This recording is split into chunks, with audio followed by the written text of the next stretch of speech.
The face had appeared with a single click. A woman, maybe late 20s, dark hair tucked neatly behind her ears. Her eyes were soft but distant, as though she were listening to something just beyond reach. There was something familiar about her eyes, something unusual, barely visible unless you looked closely. It was as if the black of her pupils wasn't quite contained, bleeding visibly into the hazel of her irises. She was generated by a website called This Person Does Not Exist. Every time you refresh the page, the site uses an AI algorithm to create a completely fake human face, people who look real but have never lived. It's supposed to be random, meaningless, just math rearranging fragments of strangers into something new. The website insisted this woman didn't exist, but Oliver Chase wasn't so sure. He moved to close the tab but hesitated. Something about her face lingered, not just familiar but specific, like a name on the tip of his tongue. He refreshed the site. The woman vanished, replaced by another synthetic stranger. He tried again and again. After a dozen refreshes, he gave up. The face lingered in his mind. It watched him in the kitchen, in the mirror, in the dark as he lay awake. Her eyes, that gaze. He'd seen her before.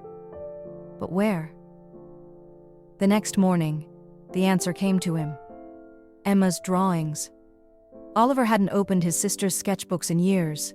Emma was 12 when she died. The why didn't matter anymore, only that she was gone. The only sister he knew, born long after his parents had adopted him. They had struggled to conceive. For years he was their only child, until, against all odds, Emma came into their lives. Now, at 42, Oliver found it strange to think of her as a child, frozen in that time. Another thought surfaced, one he rarely let himself dwell on. He had been adopted, yes, but he hadn't been born alone. He'd had a twin, sent to another family. There had never been a way to find her, no trail to follow. Just a gap, an absence he had long learned to ignore. Emma's sketchbook sat in a shoebox at the back of the closet, pages worn from small, determined hands. Despite her youth, she had quickly developed the skill of someone much older. She had been obsessed with drawing portraits, always of the same woman, always with the same distant eyes. When Oliver had asked her why, she just shrugged. "I don't know who she is," Emma said, frowning at her sketch. "But she's always been there in my head, like I'm supposed to remember her." As Oliver flipped through the pages now, the resemblance struck him like cold air. The same hair, the same jawline, the same eyes, imperfect in the same way. Like drops of night sky had darkened the edge of her gaze. It was the same face he saw on the website, This Person Does Not Exist. Coincidence, he told himself. Some universal pattern the brain clings to, a trick of familiarity. But the feeling gnawed at him. He reopened the site, refreshed until his hand cramped. The woman never reappeared. So Oliver turned his search toward the AI itself. The website used a neural network, two algorithms locked in competition, to create human faces from countless real images. Supposedly the results were original, pieced together from random fragments of strangers. Still, Oliver wondered, could a real face slip through?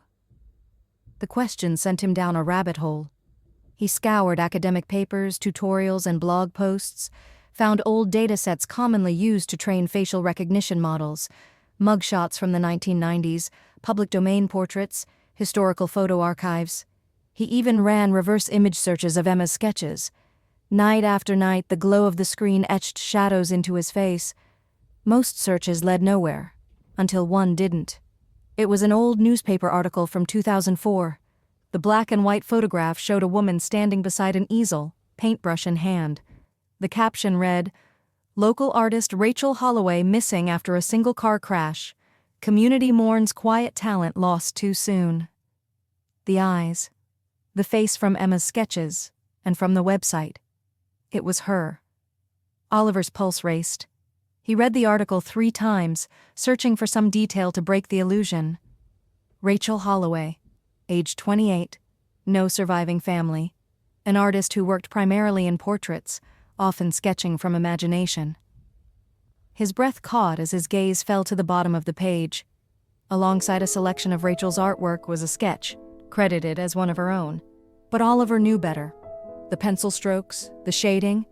It wasn't Rachel's work. It was Emma's. How could this be? How was it possible? The connections refused to align. They lived in different towns, had no possible link, yet here she was, her photograph in the newspaper and her image etched into the sketch of a child who'd spent her last months quietly drawing the same woman over and over again. Oliver leaned back in his chair, staring at the photograph of Rachel Holloway. Her eyes seemed to meet his, quiet and knowing. Even after he closed the tab, the feeling stayed. The sense that he'd brushed against something just beyond explanation, something real.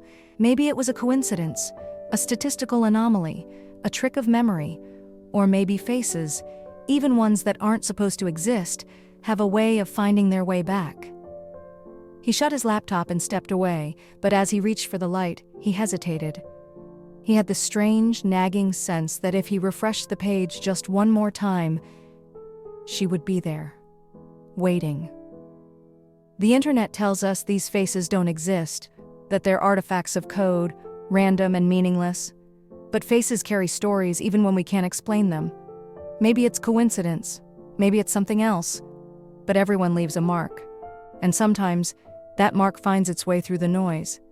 So if you ever see a stranger staring back from the void, be careful before assuming they never existed. Some stories refuse to be forgotten. Some faces always find their way back.